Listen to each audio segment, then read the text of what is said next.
2013. A strange email begins circulating in Washington. At first, it looks like spam, a crude message oddly worded with links no one dares to click. But then staffers notice the sender, a White House advisor, or at least that's what the address says. Something is wrong. Attachments appear in inboxes where they shouldn't. Confidential documents, personal correspondence, secrets meant to stay buried. The White House has been breached. Inside the West Wing, panic begins to ripple. How did this happen? Who has access? Theories spread faster than the emails themselves. Was it Moscow? Beijing? A state-sponsored spy with a team of elite coders and a budget in the millions? The reality was stranger, because halfway across the world, in a small Romanian village, a single man sat hunched over a battered old computer. His connection was so slow it sometimes cut out for minutes at a time.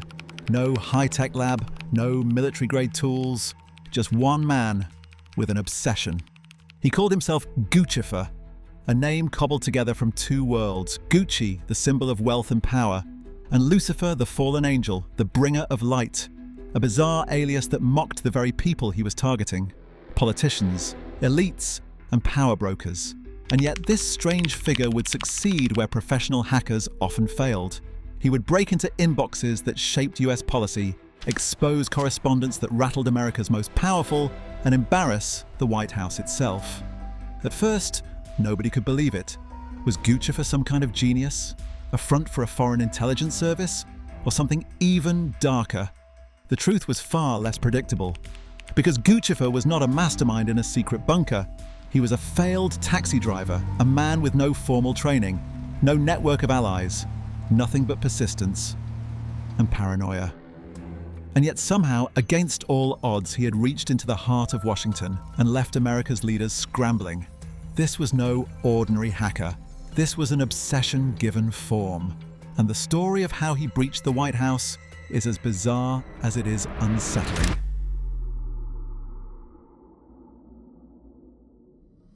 Romania, early 2000s. A country still shaking off the dust of communism. The streets of Transylvania are grey, quiet, littered with old Soviet cars. Internet cafes are popping up in the cities. But in the countryside, the web still feels like a curiosity, not a lifeline. In the town of Sambateni lives a man named Marcel Lazăr Lehel. Nobody here calls him Guccifer. To his neighbours, he's just another middle-aged man, worn down by life. By day, Marcel is a taxi driver. Sometimes he works odd jobs. He scrapes together money to support his family. But in truth, he is restless, frustrated, and more than anything, angry. Marcel is not a prodigy. He's not a programmer. He has no advanced training in computer science. He never worked for a government or studied in elite schools. But he has something else: obsession. When Marcel discovers the internet, he treats it not as entertainment, but as a weapon. He spends hours, then nights, then entire days glued to his old beige computer. His wife complains that the bills go unpaid, that the house is falling apart. But Marcel doesn't care. He is convinced the powerful are hiding something. That secret networks control the world. He tells friends strange theories about Freemasons, Illuminati, hidden governments. Most people laugh him off, but for Marcel, these are not theories. They are fuel. And then one night he finds his first crack in the system. No advanced malware, no sophisticated exploit, just persistence. Marcel guesses at the security questions of public figures: date of birth, place of birth, favorite color, mother's maiden name. Over and over again he tries. Wrong, wrong, wrong. Until suddenly, access granted. He's inside. It begins small. Local officials, journalists, minor celebrities. But each success feeds his paranoia. If they are hiding things, then surely those at the very top are hiding more. By 2010, Marcel has transformed into Guccifer. The name is both a disguise and a statement. To him, it means he will be the one to reveal the light of truth hidden by the wealthy and powerful. The targets escalate. Romanian elites, European officials, American figures. With every inbox he cracks, his confidence grows. He isn't just looking for money. He isn't selling data to the black market. What he wants is exposure. He wants to reveal the truth. even if no one else can see it. But obsession comes with consequences, and soon Guccifer will stumble upon inboxes so sensitive, so deeply connected to power that the world will be forced to notice. And when he does, the trail will lead straight to the White House. 2010. Guccifer is chasing something bigger, something global.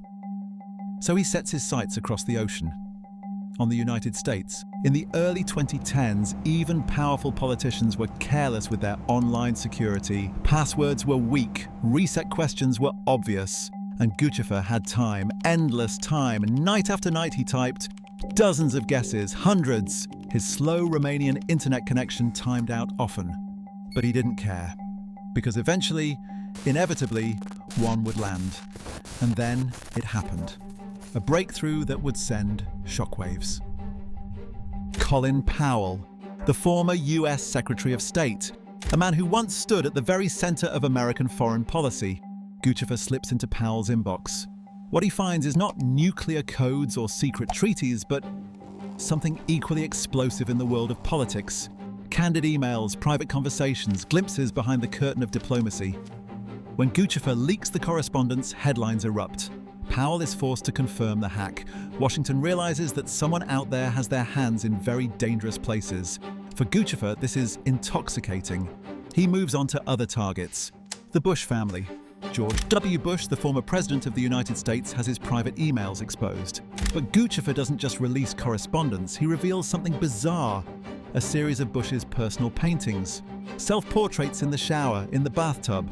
The images are awkward, even haunting. And once again, Guccifer has humiliated a world leader. And soon, Guccifer will step through a doorway that no one imagined possible, because his obsession is about to lead him straight into the halls of American power and directly into the White House. 2013, Washington, D.C. Inside the West Wing, the day begins like any other. Staffers scroll through inboxes, drafting memos, juggling meetings. But then, something strange. An aide notices an email thread that shouldn't exist. Private conversations. Internal chatter that was never supposed to leave the room. At first, it feels like a mistake, a glitch. But within hours, the truth is undeniable. A hacker has breached accounts tied directly to White House personnel. This isn't a prank. Sensitive emails are online, visible to the world. Exchanges between advisors, behind-the-scenes notes, the sort of material that, while not classified, reveals the inner workings of American power. For Washington, it's unthinkable. The White House, the most guarded office on the planet, has been infiltrated by an outsider. A task force is assembled. FBI, Secret Service, even the CIA want answers. Was this just one man, or the cover for something bigger? A foreign power? An intelligence service testing American defenses? But the digital trail is baffling. No advanced malware, no cutting-edge exploits, just brute persistence, sloppy by professional standards, yet devastating in outcome.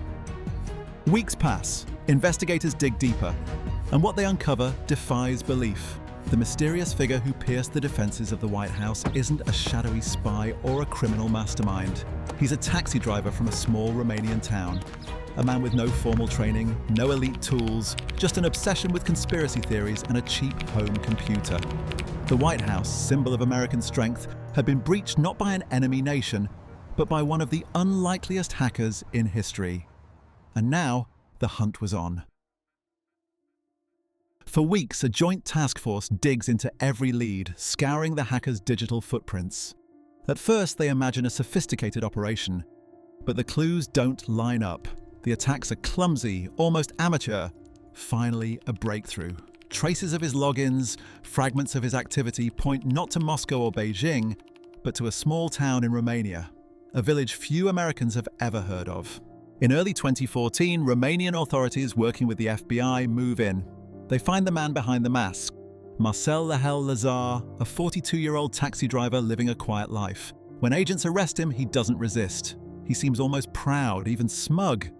To Lazăr, this isn't a crime, it's a mission. He believes the world is run by hidden elites and his hacks were simply lifting the curtain. Investigators are stunned. This is Guccifer, the figure who rattled Washington, the man who breached the White House. He doesn't look like a mastermind. He looks ordinary, but in his ordinariness lies the true shock. If someone like him could break through, what did that say about America's digital defenses? Lazăr is charged in Romania and later extradited to the United States. In court, he admits to dozens of hacks of celebrities, of former cabinet members, even of family friends of the Clintons. He describes his process almost casually. But even as Guccifer sat behind bars, the legend was only beginning, because his story would soon inspire something far bigger and far stranger than anyone could have predicted. In interviews and testimony, he doubled down on his conspiratorial worldview. He spoke about secret societies, about hidden networks of power. He claimed that Hillary Clinton's private email server, a revelation that first emerged from his hacks, was only the surface of something deeper. Journalists were quick to dismiss many of his claims. Some called him delusional. Others saw him as a crank. But whether or not his theories were true, one fact was undeniable. Guccifer had cracked open a door that could not be closed again. In September 2016, Lazăr was sentenced to 52 months in federal prison. For the man who once embarrassed Washington, the verdict seemed final. The US had its justice. The story of Guccifer, on paper, was over. But in reality, the damage had already been done. His hacks had set into motion a chain of events far larger than himself. Events that would collide with the chaos of the 2016 US election. Stories like this remind us that sometimes the biggest breaches don't come from supercomputers or shadowy spy agencies, but from the most unexpected places. If you want to hear more hidden histories of hackers, heists, and mysteries that shook the world, make sure you subscribe. There are plenty more stories like this one, stories just as strange and just as unbelievable. But let me leave you with this question. Was Guccifer really just a lone man with a dial-up connection, or was he a pawn in something much bigger?